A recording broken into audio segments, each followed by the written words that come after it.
غیر مذہبوں کی کتابیں نصاب کا حصہ بن چکی ہیں، بعض کمپلسری ہو چکی ہیں۔ میں یہاں پر ایک کنفیوژن دور کر دوں فار اوورسیز، کیونکہ بعض ممالک وہ ہیں جن میں اگر بچوں کو تعلیم نہ دی جائے تو یہ بچہ لے جاتے ہیں ماں باپ سے، اور ان کے خلاف کیس ہوتا ہے۔ یعنی یوں سمجھے کہ قانونی طور پر جیسے کہ وہ موٹر سے گاڑی چلانے کے لیے لائسنس ضروری ہے نا، اس طرح قانونی طور پر بچے کو تعلیم دینی ضروری، قانونی طور پر، ٹھیک ہے۔ لیکن اب میں ان کی کنفیوژن دور کر دوں جو شاید سب کو نہ پتا ہو، ہمارے کئی ذمہ دار جانتے ہیں اسلامی بھائی، کہ وہاں تعلیم ضروری ہے، اسکولنگ ضروری نہیں ہے۔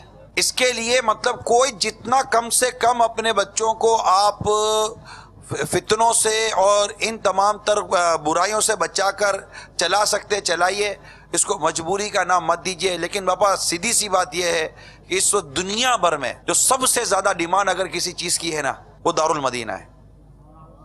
یعنی یوں سمجھیے کہ ماں باپ یہ کمپرومائز کر رہے ہیں، یعنی یہ سمجھے کہ یہ اب انہوں نے ہتھیار ڈال دیے کہ بھائی ٹھیک ہے دارالمدینہ نہیں تو یہ صحیح، لیکن دارالمدینہ کا انتظار شاید ہم کہہ سکتے ہیں کہ دنیا میں سب سے زیادہ جس چیز کا انتظار ہے وہ دارالمدینہ ہے کہ یہ آ جائے اور ہم اپنے بچوں کو اٹھا کر ڈال دیں۔ لیکن اب میں آپ کو باپا ایک سوال کھڑا کرتا ہوں کہ میرا مدنی مشورہ ہوا تھا، ٹھیک ٹھاک بڑے لوگوں کے بٹھایا تھا، وہ دارالمدینہ ہے گا۔ آپ دارالمدینہ اس لیے کہہ رہے ہیں کہ آپ کا بچہ غلط جگہ پر پڑھنے نہ جائے، تو آپ اگر ہم دارالمدینہ کھولیں گے تو آپ کا یہ جذبہ ہے کہ آپ وہاں سے بچہ اٹھا کر ہمارے پاس ڈال دیں گے، جی ٹھیک ہے دارالمدینہ جب کھلے گا تب کھلے گا۔ اس وقت گھر کے اندر ٹی وی کے سامنے جو آپ کا بچہ بیٹھا ہوا ہے، آپ ٹی وی کا چینل نہیں بدل کر سکتے ہو، تو دارالمدینہ کھلے گا تو اسکول کیسے بدلی کرو گے آپ؟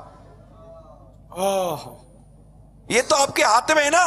جی ہاں بھائی چینل بدلنے کی طاقت نہیں ہے آپ کی کہ یہ چینل غلط ہے، وہ تعلیمی ادارہ غلط ہے، آپ کہتے ہو کہ ہم تعلیمی ادارے سے بچے کو اٹھا کر آپ کے دارالمدینہ میں ڈال دیں گے، جب دارالمدینہ کھلے گا تب کھلے گا۔ آپ چینل نہیں بدل سک رہے ہو، دارالمدینہ اسکول کیسے بدلو گے؟ یہ میری موٹی عقل میں ابھی تک بات نہیں آ رہی ہے۔ ماشاءاللہ، اپنی اولاد کو صرف مدنی چینل دکھائیے، جی گناہ بھرے چینل مت دکھائیے۔ اسی طرح جو بد مذہب بد عقیدہ کے پاس پڑھانا بھی شرعاً جائز نہیں ہے، یہ بھی اعلیٰ حضرت نے اس کو بھی حرام حرام حرام 3 مرتبہ حرام لکھا۔ کہ آپ بولے قرآن ہے نا، قرآن پڑھنا ہے، بھائی واقعی قرآن ہی پڑھنا ہے، لیکن جس سے پڑھ رہے ہیں وہ اپنا رنگ اس پہ جمائے گا نا، اس پہ اثر ڈالے گا نا، اس پر اس کی صحبت کا اثر ہے، صحبت و مؤثرہ، صحبت اثر رکھتی ہے۔